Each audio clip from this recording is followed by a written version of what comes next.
All systems ready.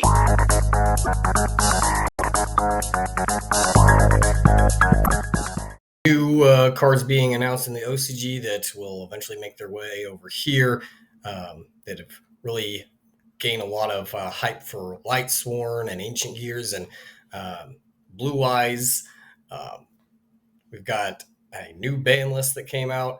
Just a lot of stuff that there is to cover. Can't begin to cover all of it in a single video, but I just want to touch on a few of the things that have come up personally as a classic Yugi player that's been around since the beginning of the game. Has always made sure that I've got that any deck that I'm running has, or at least the main deck that I'm running is always running 3 copies of Blue Eyes White Dragon, just because, what's the point of playing the game if you can't live the fantasy a little bit and play with your favorite cards? This was personally the coolest announcement that I think that I've been excited for a really long time. They unveiled Dragon Magia Master. Who knows if I kind of doubt that that's the name that we get when it's over here. Maybe it is. Maybe that's what the English name will be. But who cares? I mean, this was for the longest time. Any Blue Eyes player has been dying for a retrain of Dragon Master Knight, and we kind of got that here. It can be a retrain of Dragon Master Knight if you use Blackluster Soldier, but this has given us so much freedom as far as the fusion materials that it's not limited to Blackluster Soldier, but it can be any Chaos Ritual monster that can be fused along with Blue Eyes Ultimate Dragon or through 3 Blue Eyes monsters. I've seen a lot of people say, "Oh, this isn't going to be usable." I mean, it's a cool card, but no, it actually is quite usable in any dedicated Blue Eyes deck. I can't even explain how easy this is. I mean, this really gives Blue Eyes a huge new tool to work with.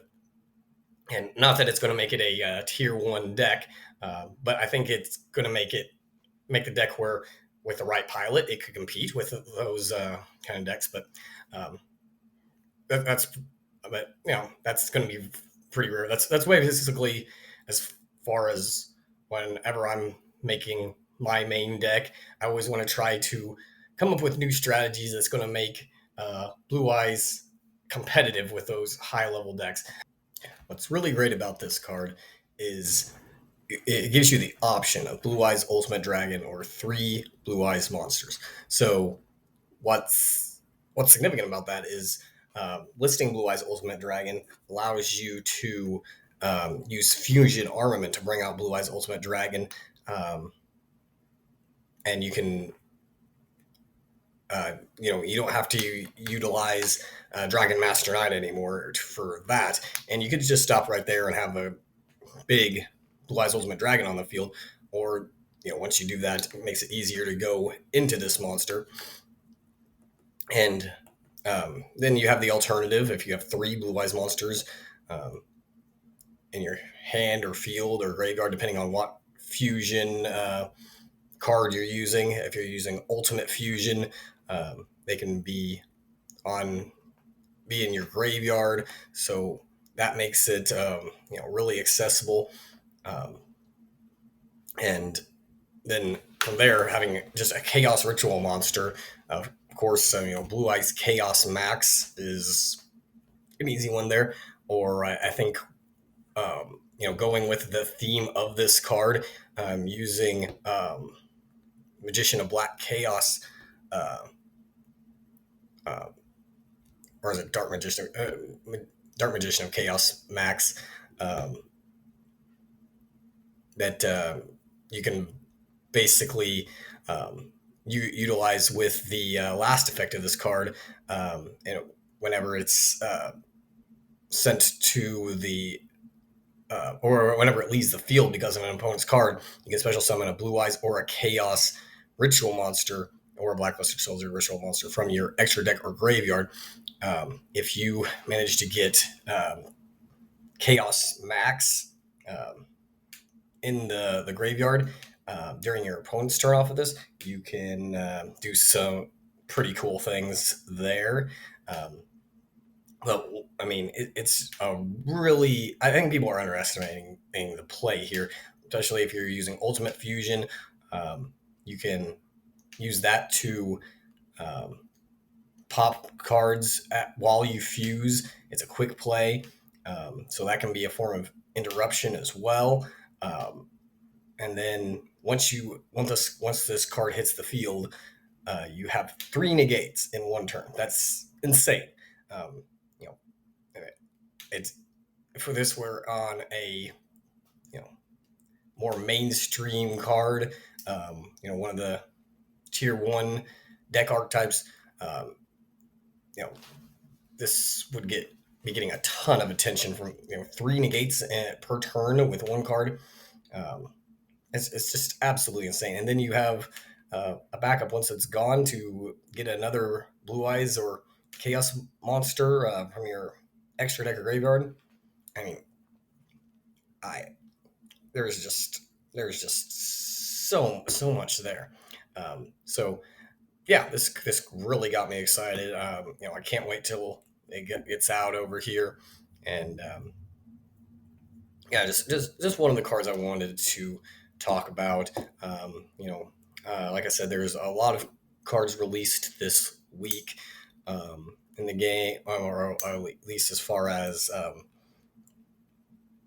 what we were made aware, not actually released, but we were shown what's coming, and um, this is the coolest one in my opinion. I'm not going to go into Ancient Gears as much. I don't think they're going to be as relevant. Hey, I might be surprised. It would be cool to see Ancient Gears uh, do something, but I think that's still going. Even with the new support, it's still going to be more of a casual deck.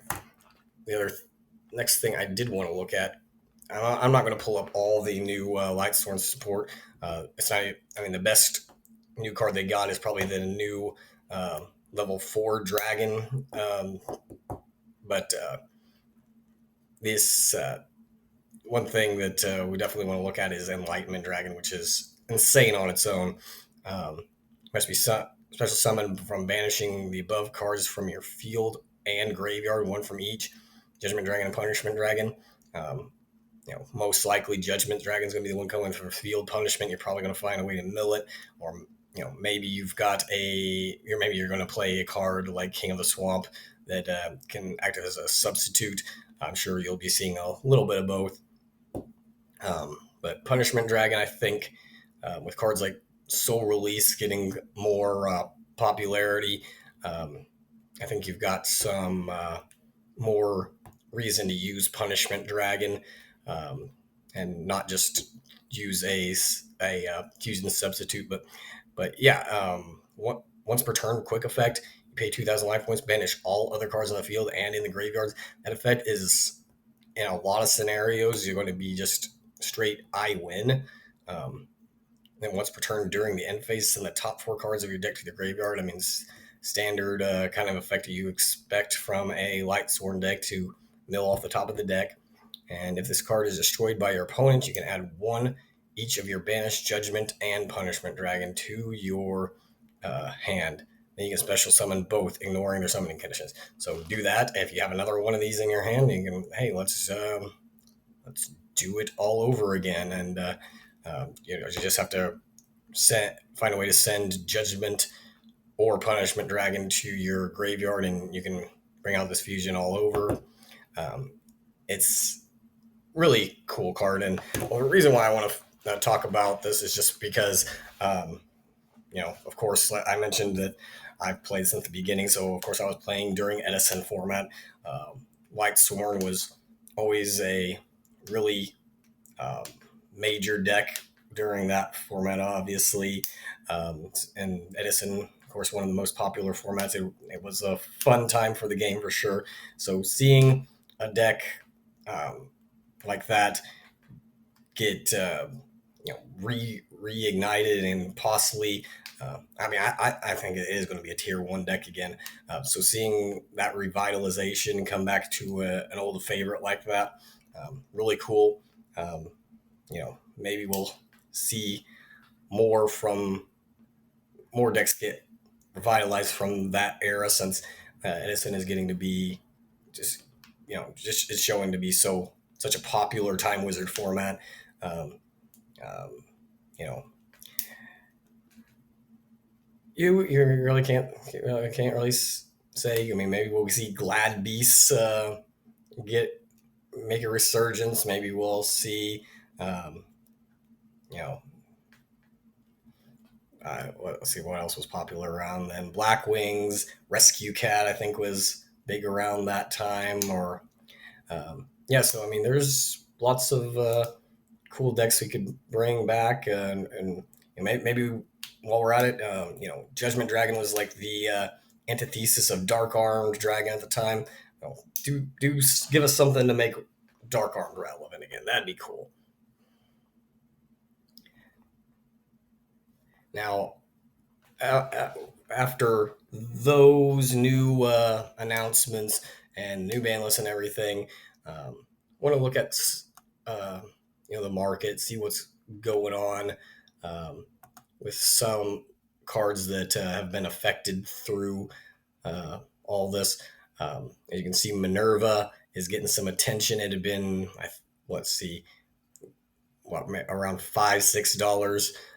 Minerva's always been a pretty cool card if you have the deck that uses it. I mean, the problem was lately there's not been a lot of level 4 exceed uh, decks going on. Um, but as you can see, Minerva's hit it to 16. Very right after the ban list, it hit like around 20. It's cooled down a little bit, but it's still pretty popular. Um, that's from the Battles of Light's Revenge. I think there's a super as well. Of course, this is your max rarity if you're not talking about the incredibly expensive, um, you know, incredibly expensive version that was a prize card. I don't recommend going out and buying one of those, but this is, I mean, technically higher rarity as in secret is higher than I think the prize card was just a super, so it even looks nicer. But I mean, give me a choice between which one I'm going to take. Yeah, give me.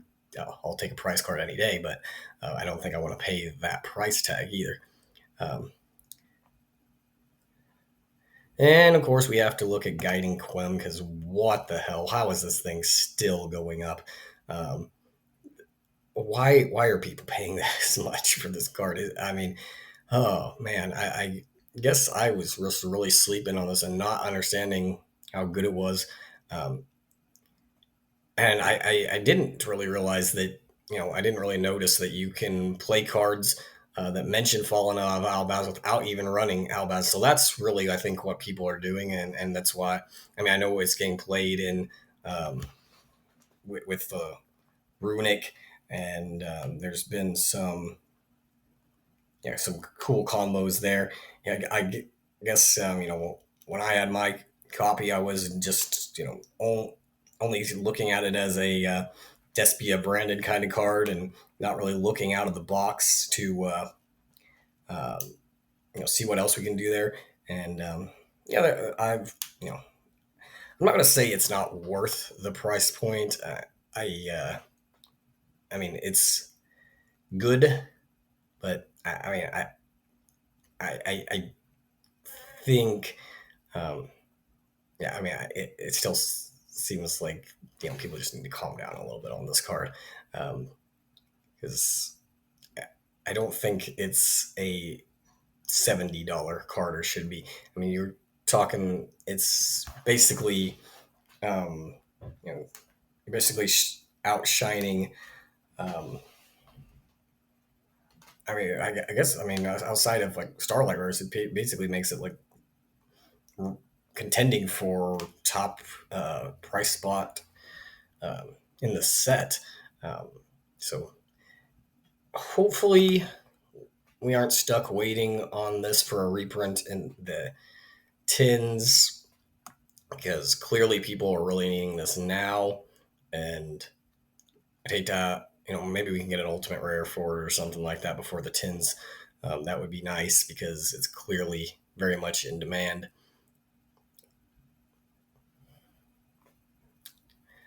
Then we're going to look at, of course, Cashier Fenrir.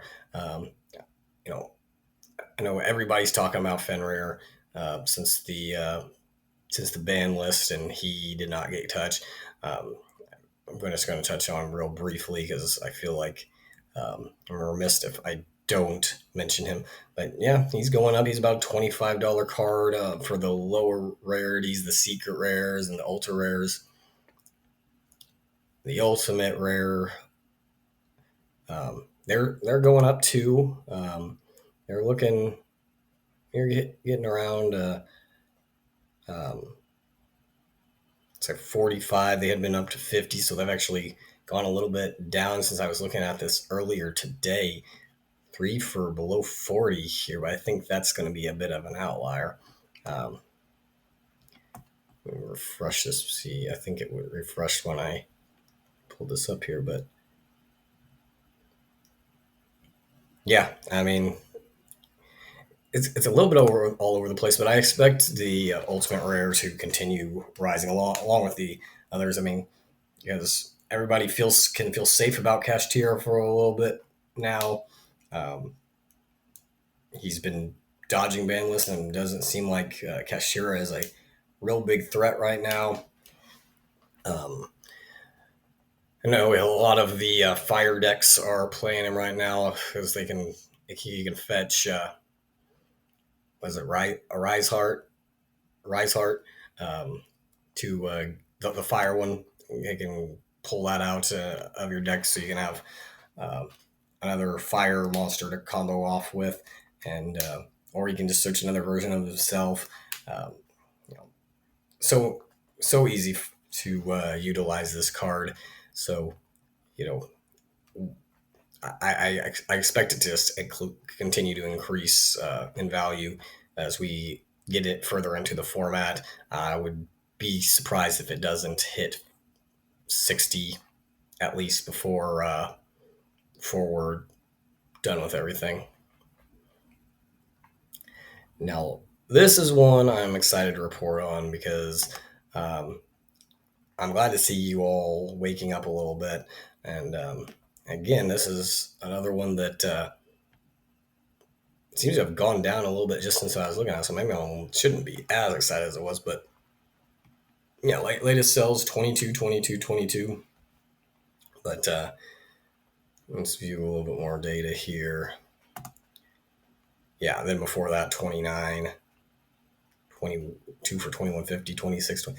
Okay, so there's a few outliers, but I think um, he's sitting around 25, 26 regularly, and I think he a Superstar Slayer Typhon is only going to keep going up until it hits the $30-ish mark, where I think it needs to be.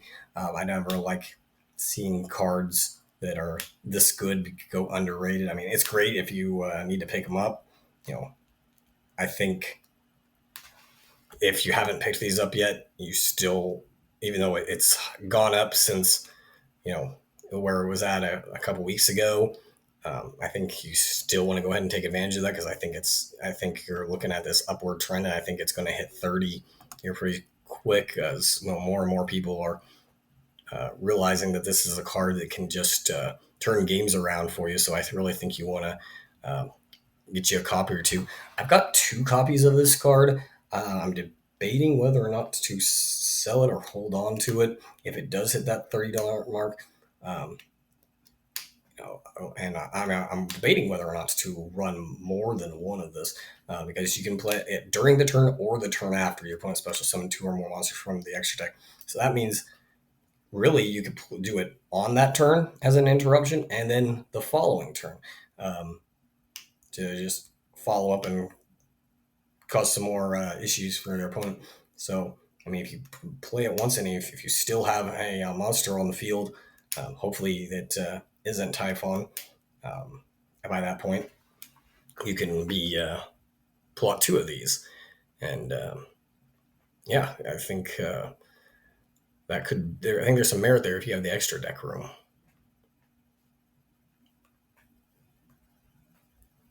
And we got Ib the World Chalice Justicar, and it went. This card spiked up hard when it came off the ban list, and then it's quickly cooled off, not to where it was, but I think it had gone up to like 2025, and not even for long enough to even register on the chart here. Then cooled back down to, like I said, 12, 10, 11. So we're looking at probably around 11 for this.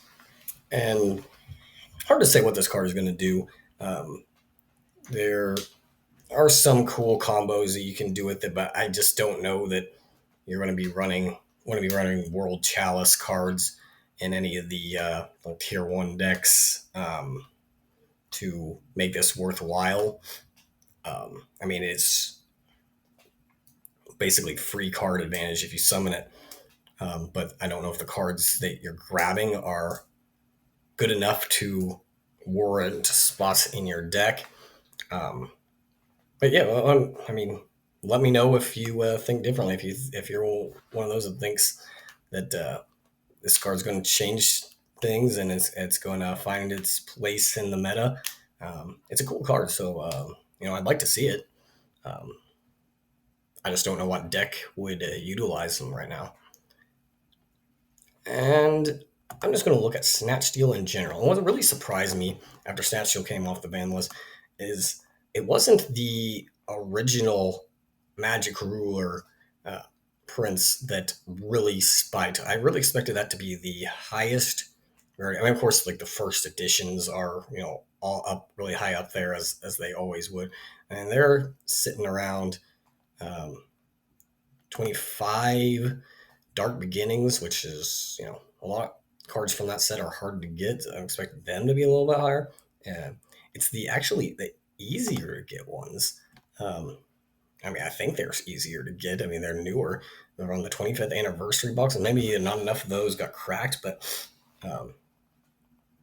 let's see, what is it sitting at now?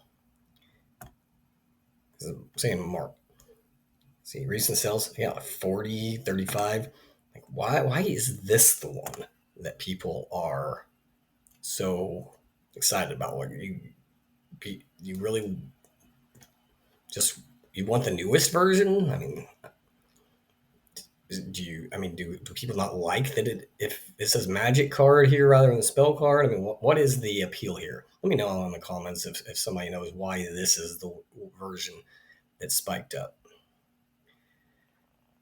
Then there is Triple Tactics Thrust, the ultimate rare is what I want to look at because it is finally hitting some more reasonable prices. The secret is going down as well. I'm glad to see, this is one I'm glad to see go down because while it is an awesome card, I've never felt like it deserved a price point, as high as like 100, like we were seeing. I don't know. I don't know. Thrust is a great card, but I feel like it's a little bit too situational. I think there's a reason why a lot of decks don't use it. It's fantastic that you can grab any normal spell or trap card. So I mean, if you're running a deck that really relies around a certain normal spell or a certain normal trap, I mean, it's a card you're definitely going to want. But I mean,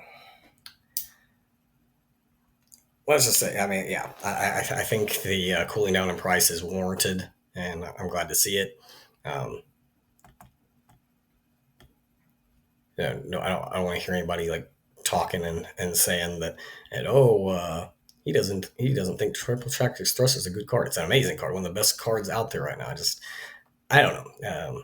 When you're talking $100 plus, talking triple digits for a card you know, they better be like super like meta-defying, like SP, $110, $150 for SP. For me, that I think that's warranted because every deck wants it right now. And wanted um, the new the Sinful Spoils card that came out of Age of Overlord as well. The search card that everybody is using, I should have had it pulled up. That's another card I think is probably probably warrants the triple digit price tag because just several decks in the format, several tier 1 decks are using that card at threes. So like, a lot of demand on that one. And I'm just going to look at Judgment Dragon, the Turbo Pack. Um, I'm going to say this is one of my more embarrassing moments that I pulled one of these back during Edison format. Um, and I traded it away right away for. I'm not going to tell you what I traded it for, but it was a card that a lot of people were hyping up and ended up doing nothing.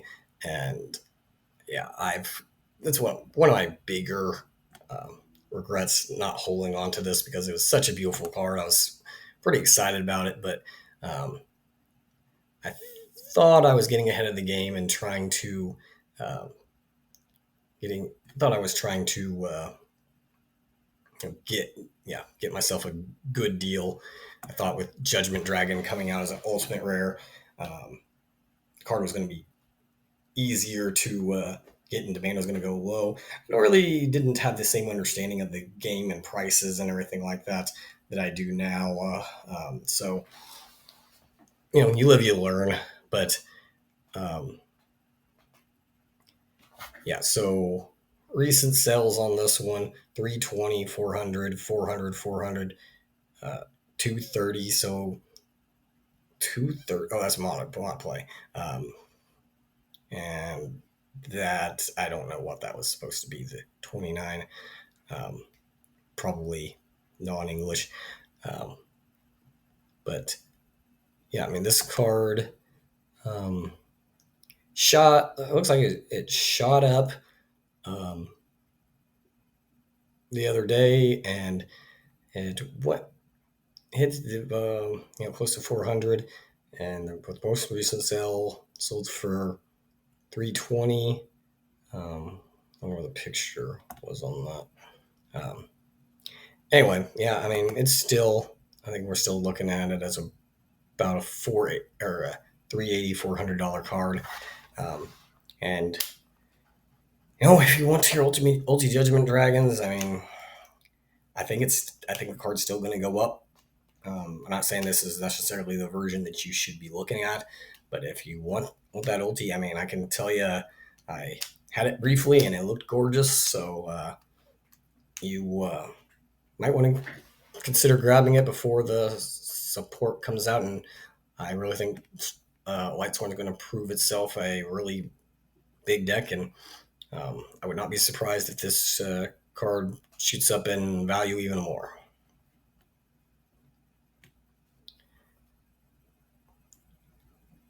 And let's look at Effect Veiler. I talked about this last week. Told you I thought that this was going to be a good pick at around $50, and it has gone up since then. We're looking around $60 each. Of course, we're going at the quarter century. So I don't know where this number is coming from here because I'm not seeing any recent sales that reflect that $80 price point. But it is continuing to go up. I think you're going to continue to see that trend with quarter century secret rares that are um, popular in the meta because, I mean, especially once quarter centuries stop being a regular commodity, something that you have easily available, their price is just going to keep on climbing with those. And of course, we have to look at Pot of Prosperity, the quarter century rare. What has this done since the the ban list, it's gone up a little bit. Had been down around the $35 mark, and it's gone up to about the $45 mark since the ban list because so many people thought that this was going to get hit. I didn't really, but I mean, I'm totally would not have been upset if it did, and I would totally understand it if it did. But the thing is, I think Konami really wanted to send the message that, yeah, we can give you guys good cards and not immediately ban this. So I think it's at least going to make it until the summer without getting a hit. So I think some people were guessing that we're going to get a ban list in the March to May period. I wouldn't. I don't expect it to get touched then. Of course, I'm not a financial advisor. I'm not telling you what to invest in.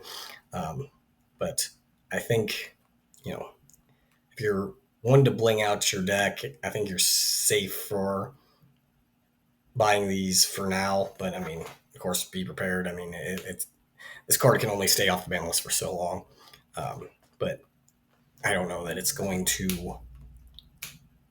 I don't think it's going to get banned. I think maybe we're going to get a limit to one. Um, I also want to talk about the Starlights.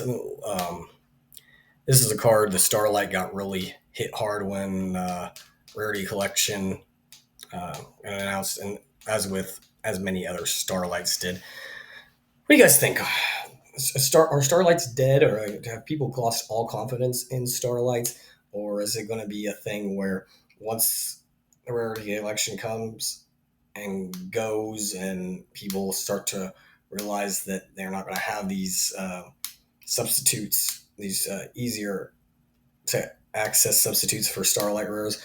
Are people going to gain more confidence in their Starlights, and the market going to come back for them? Are we going to start seeing the numbers increase, or are people's?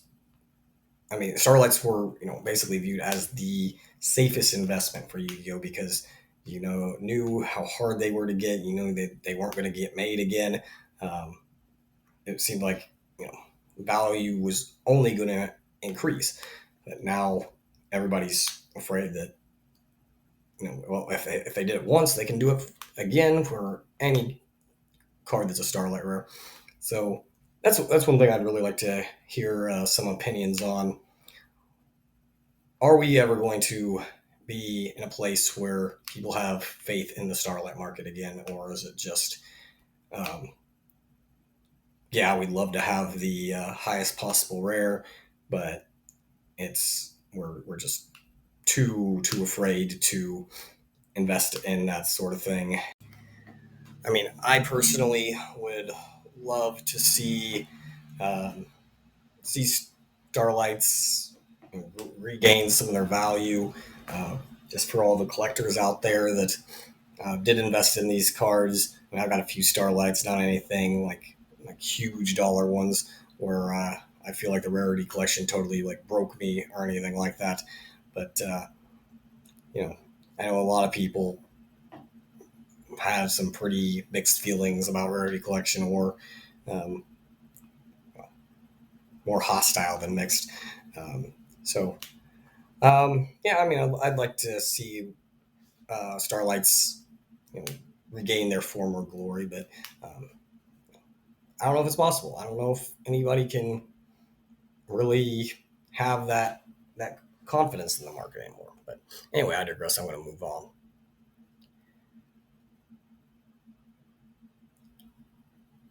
And we're looking at Imseti Quarter Century Secret Rare. Um, so this is one that as you can see, the graph hasn't even picked up on this yet. But now, and I was prepared this morning when I was doing my research and deciding what cards I wanted to talk about.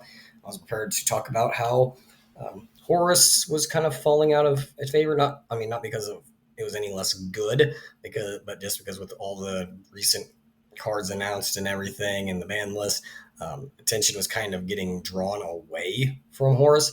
But now people are kind of like starting to look at, okay, what are we going to do with our decks here for the new metagame, and with the new format.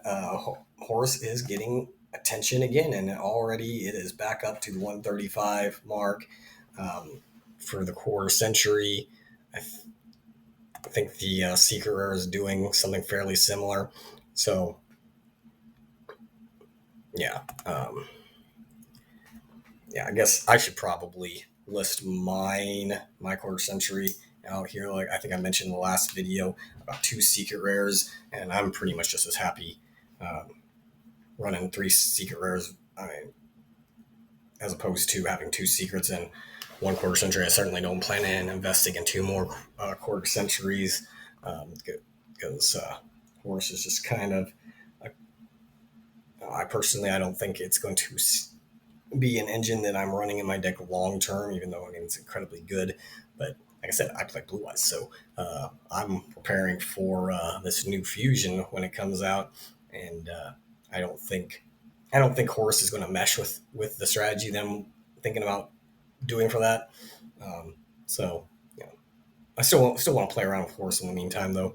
So I think I'd rather just run with the secrets and try to get my money for SETI. I bought it when I bought the quarter century when it was like around 75. So would have made some good um, would have made some good money off of that there. So can't hardly be sad to see it go. Speaking of cards that I like to play, uh, Galaxy Eyes Photon Lord. Um, we are dipping down and then growing back up. I'm guessing this resurgence of Horus has to do with why this thing is shooting back up, even though we're talking about like a month and a half this thing is getting reprinted. We don't know if it's going to be as nice of a rarity. I mean, it could just be like a super rare or something like that. I don't think anybody's announced what the rarity on that it's going to be. But one sold for 70, 80, 70, 60. So it's kind of all over the place, Photon Lord.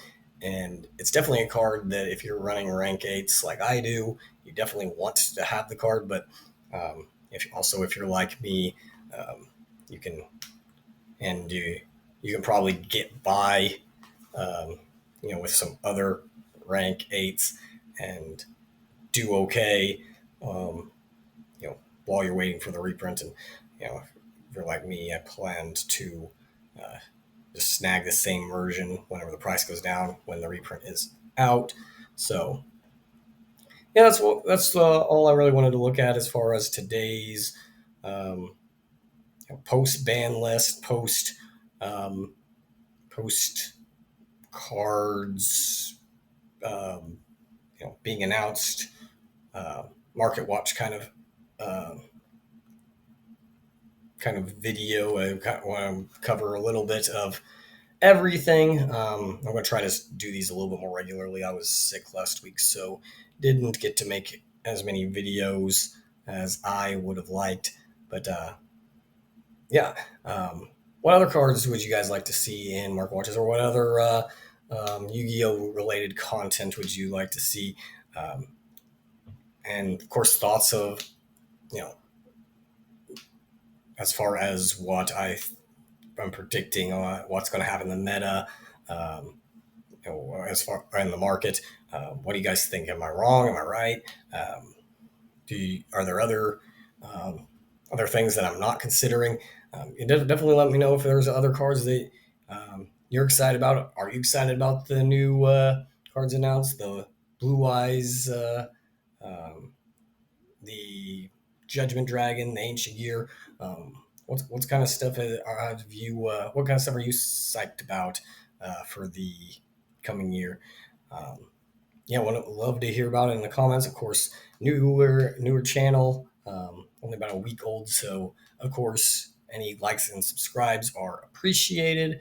Really helps me get this out and get more views and um, make sure that we can kind of start growing the community. I really like to hear from you guys and get to uh, build a community where I can uh, hear like what you guys have to say, hear your insights, and would love to have your opinions and your career requests shape what I put out here. So, um, yeah, thanks for tuning in, guys, and I should hopefully have another market watch out for you within the next few days.